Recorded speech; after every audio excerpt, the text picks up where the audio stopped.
যে এতগুলো সংস্কার কমিশন হলো, অনেকে রিপোর্ট দিল, এই রিপোর্টগুলো দেওয়ার পর অনেকগুলো আছে রাষ্ট্রপতির অর্ডিন্যান্স জারি করে পাশ করে ফেলা যায়।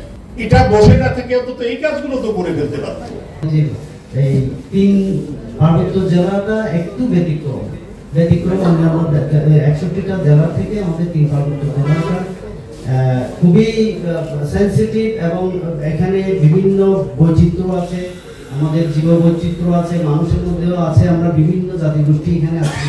তো এইগুলো সাধারণ 61টা জেলার মতো করে চিন্তা করা যাবে ওভারঅল সব জেলায়, কিন্তু পার্বত্য জেলার জন্য 3টা পার্বত্য জেলার জন্য চিন্তা ভাবনাটা একটু বেশি করা দরকার। এখানে যেহেতু আমরা মানে বিভিন্ন জাতিগোষ্ঠী, প্রত্যেকের এখানে স্বার্থটা যাতে সমান সংরক্ষিত হয় সেটাও রাখা দরকার।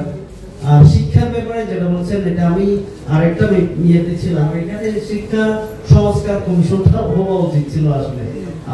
এতই নাজুক আমার দিদি যেটা বললেন, এটা তো বলেছেন, আরো ভিতরে গেলে আপনারা দেখবেন যে আমাদের বর্তমান শিক্ষা ব্যবস্থা, টিচার নাই, তারপরে এই যে শিক্ষা নিবন্ধন জিনিসটা, নিবন্ধনে তো ভালো ভালো ছাত্ররা টিকতে পারে না। এই জন্যে আমাদের শিক্ষা বিষয়টাকে আমাদের প্রাধান্য দিতে হবে।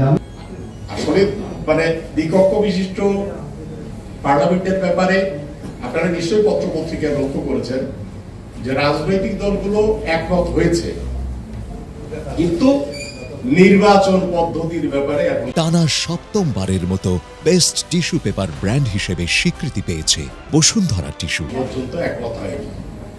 একটা বড় দল তারা বলছে যে জাতীয় সংসদে যত আসন পাবে সেই আসনের অনুপাতে উচ্চ কক্ষে আসন পাবে।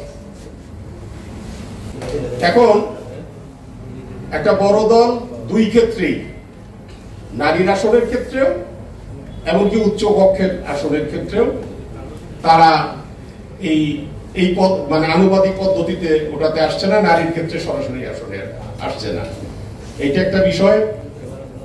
এই সংস্কার, এতগুলো সংস্কার সম্ভব কিনা এটা আমাদেরও প্রশ্ন, আসলে এটা হবে কিনা।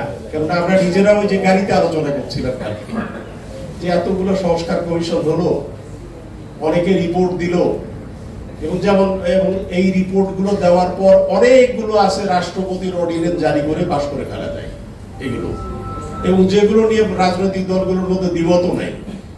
এটা বসে না থেকে অন্তত এই কাজগুলো তো করে ফেলতে পারত।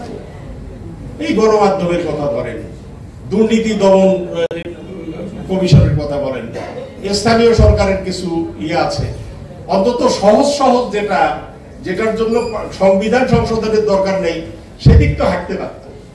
কিন্তু আমরা দেখছি যে অন্তর্বর্তীকালীন সরকার সেই জায়গায় যাচ্ছে না, বরং এমন কিছু কিছু কঠিন সিদ্ধান্তের দিকে যাচ্ছে যে জনপ্রশাসন ইয়ার ক্ষেত্রে, আইন যে ক্ষেত্রে একটা গুরুত্বপূর্ণ ক্ষেত্রে পলিটিক্যাল মানে যারা পরবর্তীতে রাষ্ট্র ক্ষমতায় যাদের আসার সম্ভাবনা বা পলিটিক্যাল পার্টি ওখানে বড় স্টেক হোল্ডার, দেখা যাচ্ছে তাদের অজান্তে এইরকম কিছু কিছু, এই যে জাতীয় রাজস্ব বোর্ড, তারপরে বন্দর ব্যবস্থাপনা, করিডোর, বড় এইরকম বড় বড় কিছুতে জড়ায় পড়ছে।